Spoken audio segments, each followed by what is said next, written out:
Dan pemirsa, sesaat lagi kami juga akan menghadirkan perbincangan untuk Anda, di mana kita ketahui bersama pesawat ATR 42500 ini jatuh di kawasan Sulawesi Selatan. Saat ini masih terus dalam pencarian, terdapat 10 korban dan kami akan hadirkan perbincangannya untuk Anda.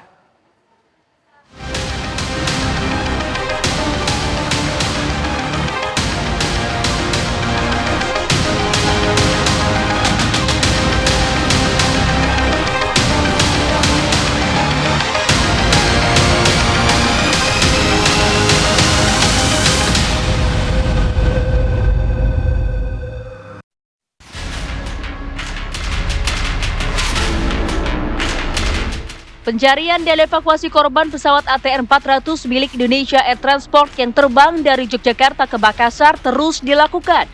Petugas SAR gabungan baru menemukan 2 korban tewas dan reruntuhan dari pesawat di Gunung Bulas Saraung Pangkep.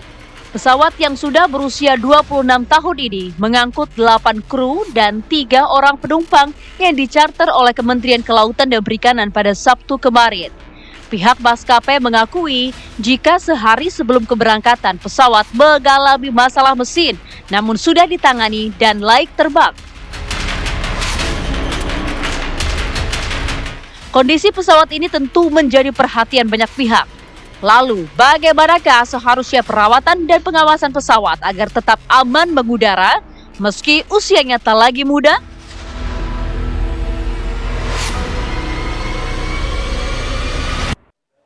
Baik, kami akan langsung membahasnya untuk Anda pemirsa bersama dengan narasumber yang telah hadir di Apa Kabar Indonesia Malam. Yang pertama sudah ada hadir bersama kami ini Pak Geri Suyatman yang merupakan pengamat penerbangan. Selamat malam Pak Geri. Selamat malam Mbak Tiara. Terima kasih sudah hadir langsung. Kemudian juga melalui sambungan Zoom bergabung bersama kami Pak Tatang Kurniadi yang merupakan mantan Ketua KNKT. Selamat malam Pak Tatang. Baik.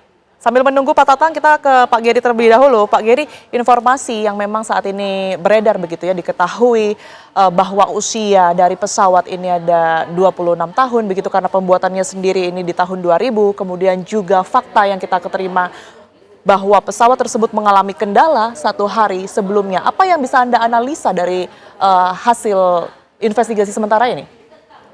Sebenarnya nggak terlalu signifikan ya, karena ini pesawat dalam beberapa minggu terakhir sering terbang untuk patroli untuk KKP. Ya. Ya, jadi kalau ada kendala dari hari ke hari itu biasa, nanti pasti akan ditangani dan itu tidak akan terbang sebelum dinyatakan aman. Oke. Cuman kan kalau dinyatakan aman itu kan hanya jaminan sampai pesawatnya berangkat. Nah, tapi kalau dari penerbangan ini kemungkinan itu terkait dengan engine problem dari hari sebelumnya itu kayaknya sih agak kecil sih. Gitu. Kita nggak bisa dismiss secara sepenuhnya, tapi kayaknya sih kemungkinan Bukan kecil. Itu salah satu faktornya gitu ya? Kemungkinan besar, kemungkinan bukan nantinya. Mungkin nggak kalau, mohon maaf ini bahasa saya mungkin awam ya, sebelumnya kan sudah pernah dilakukan pengecekan karena sempat ada permasalahan mesin. Dari Halim Perdana Kusuma menuju ke Jogja ini memiliki kontur yang berbeda, kondisi angin pula yang berbeda dengan perjalanan dari Jogja menuju Makassar yang mungkin melewati banyak pegunungan dan lain sebagainya. Mungkin tidak ini menjadi salah satu faktor? Enggak terlalu sih, karena pesawat kalau mereka terbang itu kan mesinnya mesinnya kan pasti cruising power saat mereka menjelajah itu pasti konstan. Oke. Ya, kalau itu hanya berubah pada saat take off atau pada saat turun dan mau landing. Jadi kalaupun sampai itu terlihat ada kendala yang fatal itu pasti ditangani dan mereka nggak akan berangkat kalau mereka nggak yakin. Nggak akan berangkat kalau tidak dipastikan bahwa pesawat itu aman begitu ya. Oke, sekarang ini nampaknya yang sedang difokuskan kan seperti layaknya insiden pesawat pada umumnya adalah pencarian black box begitu ya. Sebenarnya kalau Anda melihat pada pesawat ATR 42500 gitu ya, seberapa krusial black box ini untuk kemudian ditemukan, Pak Geri? Black box itu penting sekali ya. Meskipun bukan berarti tanpa black box investigasi nggak bisa jalan. Ya, tapi sekarang kan mereka masih dalam fase pencarian. Ya, belum semua puingnya ditemukan karena sebarannya cukup luas. Nah, tapi black box itu penting sekali karena akan mempercepat dan sangat melengkapi investigasinya. Ya, mereka bisa menggunakan audio untuk mendengar suara, apakah ada suara yang wajar atau tidak. dalam penerbangan itu apakah ada perbincangan yang mengindikasikan ada masalah lain antara kru. Kalau dari flight data recorder kan melihat parameter mesin, terus ketinggian, instrumentasi pesawatnya, apa yang dinyalakan, apa yang dimatikan. Gitu. Itu tentu akan sangat membantu gitu dan crucial gitu. Oke, baik. Akan ada perbedaan tidak black box yang kemudian ini berada di pesawat ATR gitu ya dengan pesawat-pesawat komersil besar pada umumnya seperti mungkin kecelakaan-kecelakaan yang kita ketahui Lion Air JT180 misalnya dan lain sebagainya. Sebenarnya ke pesawat 20 kursi ke atas itu kategori untuk peralatan keselamatan sama. Termasuk black box-nya, standarnya sama. Jadi ini pesawat kan kapasitasnya adalah 48 kursi, dia masuk dengan kategori pesawat komersil yang besar. Ya, kalau yang di bawah 20 kursi ya itu akan ada perbedaan di mungkin kalau di black box mungkin parameter yang direkam butuh ada berapa minimum dan berapa lama penyimpanannya dan mungkin juga ketahanannya setelah pesawat jatuh gitu. Tapi kalau untuk ATR sama lah dengan pesawat yang lain-lain yang menarik. besar. Menarik tadi Pak Gary juga sempat menyinggung berkaitan dengan berapa lama sebenarnya recorder tersebut ini bisa tersimpan di dalam black box. Kalau kita berbicara mengenai case seperti ini di mana pesawatnya mohon maaf sekali ini sudah menabrak tebing begitu ya dan juga tinggal serpihan-serpihan yang kita temukan ini bisa bertahan berapa lama rekamannya? Selama black box-nya itu tidak terendam air, itu bisa sampai kapanpun. Karena kan powernya sudah mati, power supply-nya untuk perekaman data sudah mati. Jadi itu bisa bertahan cukup lama lah ya. Tapi kalau di bawah air itu ada beberapa bulan atau sampai 2 tahun saya ingatnya. Nah kalau yang juga nanti akan dilihat itu juga bukannya dalam penerbangan ini, tapi kalau masih ada data yang terekam dari penerbangan-penerbangan sebelumnya, termasuk yang tadi dikabarkan ada dari Halim menuju yang dari Halim menuju Jogja itu, kalau itu masih ada, mereka juga pasti akan lihat. Ada kaitan kendala? Apakah ada kaitan atau tidak di situ? Oke. Beberapa waktu belakangan ini kita juga mengetahui Pak Gary bahwa ditemukan pula satu alat ELT begitu ya pemancar sinyal. Apakah ini juga ada kaitannya dengan pentingnya black box yang kemudian ini bisa dicari di situasi ataupun di medan pegunungan itu? Ya, ELT itu kan emergency locator transmitter. Ya. Emergency locator transmitter. Jadi dia untuk memancarkan sinyal saya jatuh, saya ada di sini.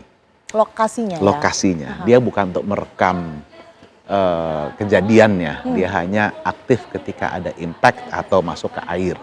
Nah, jadi kalau berada di situ ya wajar gitu. Cuman apakah itu membantu investigasi?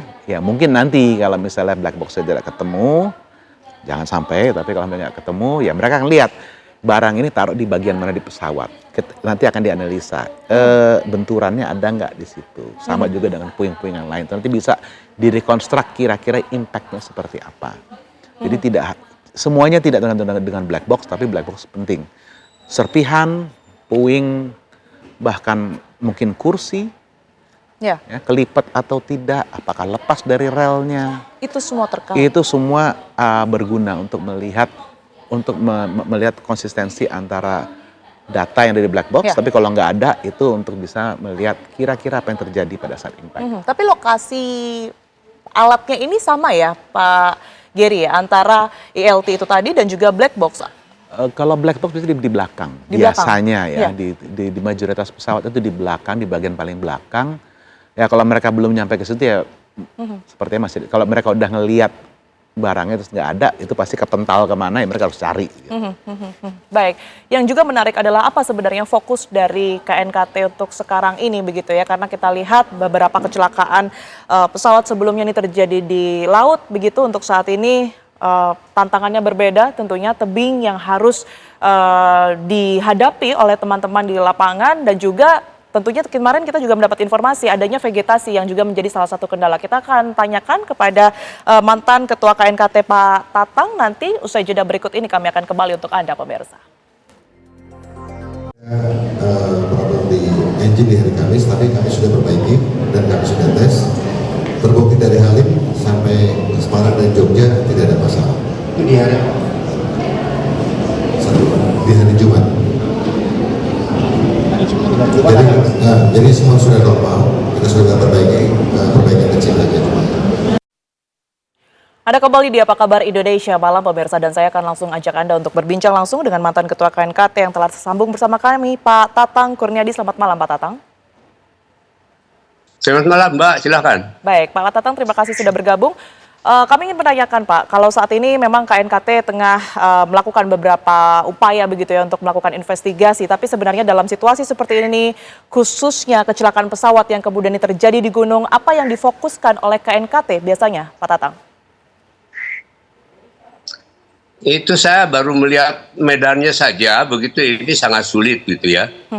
Karena kelihatannya impact-nya sudah jelas, tetapi pesawatnya itu wreckage-nya turun ke bawah, termasuk juga mungkin itu para jenazah yang ada 11 orang itu ya ke bawah. Nah, satu jenazah saya lihat cara mencarinya dan mengangkatnya susah. Jadi kalau mencari 11 memang itu harus diperlukan tim SAR yang prima dan ada beberapa tim begitu supaya bisa bergantian. Nah, apalagi kelihatannya kalau tim yang baru itu suruh naik lagi lama waktunya. Jadi mereka mau tidak mau itu harus bisa menginap tim SAR-nya di atas. Karena memang medannya ini sangat sulit sekali saya lihat.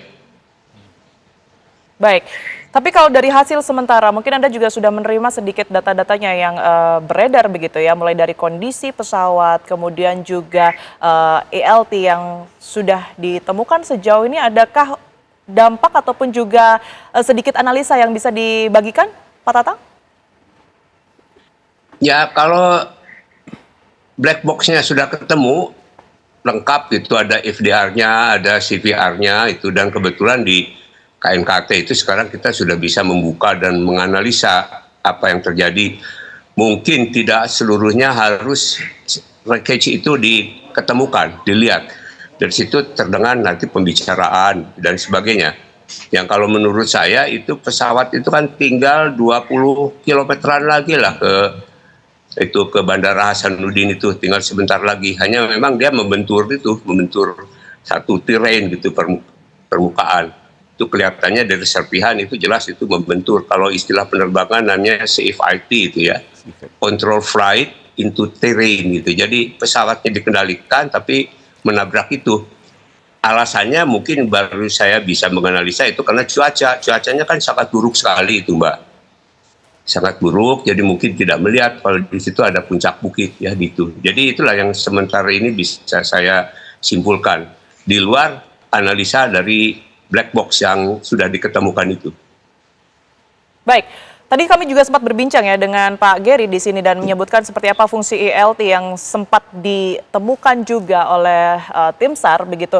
Kalau dari ELT-nya saja Pak Tatang ditemukan, ini apa yang bisa dilakukan dengan satu alat yang berhasil ditemukan namun black box-nya ini masih dalam pencarian?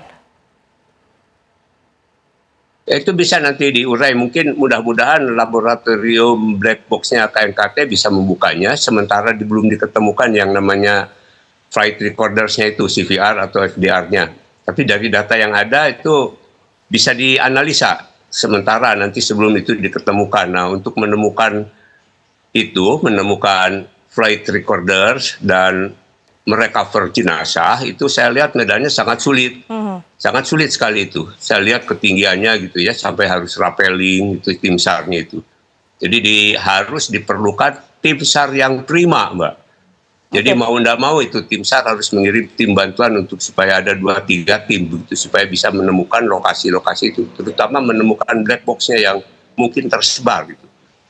Ya, kekuatan tim SAR sangat diandalkan begitu ya di sini. Beberapa waktu yang lalu KNKT juga menyebut Pak Tatang bahwa insiden ini termasuk dalam kategori CVIT begitu, Controlled Flight into Train. Betul. Ini apa yang bisa dipahami dari keterangan ini Pak Tatang? Itu control flight ya. Jadi pesawat itu dikendalikan. Nah, apalagi beberapa data yang masuk dari data bukan dari flight recorders.